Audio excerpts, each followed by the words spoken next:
पहले दुश्मन देश भारत की सीमा में घुसता था। याद करिए यूपीए सरकार में कितना कायराना हमला हुआ था जब भारत के सैनिकों का सिर काट करके दुश्मन देश लेके चला गया था। सरकार मौन थी। तब यह क्या तब कहते थे ये लोग, देखो बयानबाजी मत करो। हम संसद में मुद्दे को जब उठाते थे तो हमसे क्या कहा जाता, देखो बयानबाजी मत करिए, संबंध खराब हो जाएंगे। यानी अपने संबंध बनाने के लिए देश की सुरक्षा पर ये लोग आघात करते थे, देश की सुरक्षा के साथ खिलवाड़ करते थे, सैनिकों का मनोबल गिराते थे। लेकिन पहली बार हुआ कि अगर दुश्मन ने दुस्साहस किया तो दुश्मन के घर में घुस करके मारेंगे। ऑपरेशन सिंदूर उसकी कड़ी गत वर्ष हम सब ने देखी है। इससे पहले सर्जिकल ऑपरेशन हो या एयर स्ट्राइक हो, यह पहली बार हुआ।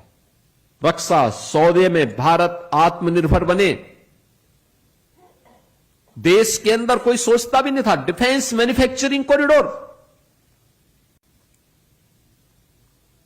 यही तो है वह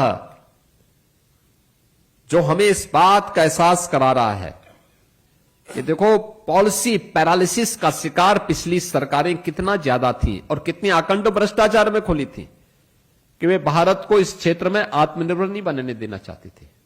आज हमें गौरव है अपने प्रधानमंत्री पर कि प्रधानमंत्री जी के कारण यूपी में एक डिफेंस मैन्युफैक्चरिंग कॉरिडोर मिला और 35,000 करोड़ रुपए से अधिक के प्रस्ताव भी हमें मिले। और हमें इस बात का गौरव है कि देश के लिए काम आने वाली ब्रह्मोस मिसाइल हमारी लखनऊ में तैयार हो रही है, इसी लखनऊ में तैयार हो रही है। पूरी दुनिया उसका लोहा मानती है। ड्रोन मैन्युफैक्चरिंग का क्लस्टर यूपी बन रहा है।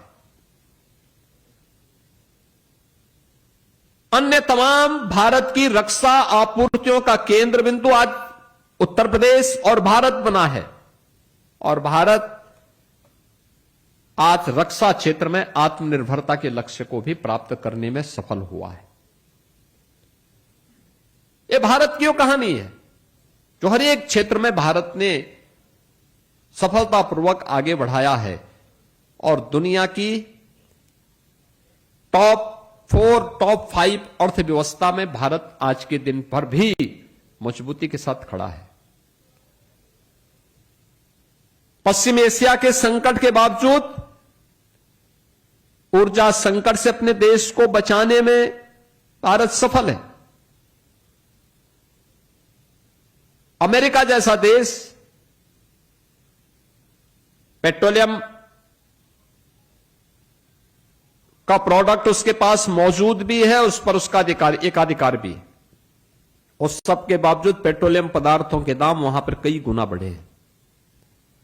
महंगाई दुनिया के सभी देशों में कई गुना बढ़ी है, लेकिन स्ट्रेट ऑफ हार्मुज की घटना के बावजूद भी भारत मजबूती के साथ अपने नागरिकों को ईंधन की आपूर्ति भी कर रहा है। महंगाई से भी उन्हें बचाने की तरफ मजबूती के साथ कदम बढ़ा रहा है। भारत की अर्थव्यवस्था को दुनिया के अंदर सबसे तेज उभरती हुई अर्थव्यवस्था के रूप में भी स्थापित कर रहा है। और प्रधानमंत्री जी के उसी विजन को ध्यान में रख करके उत्तर प्रदेश ने भी आज सफलता की उस कहानी को आगे बढ़ाया।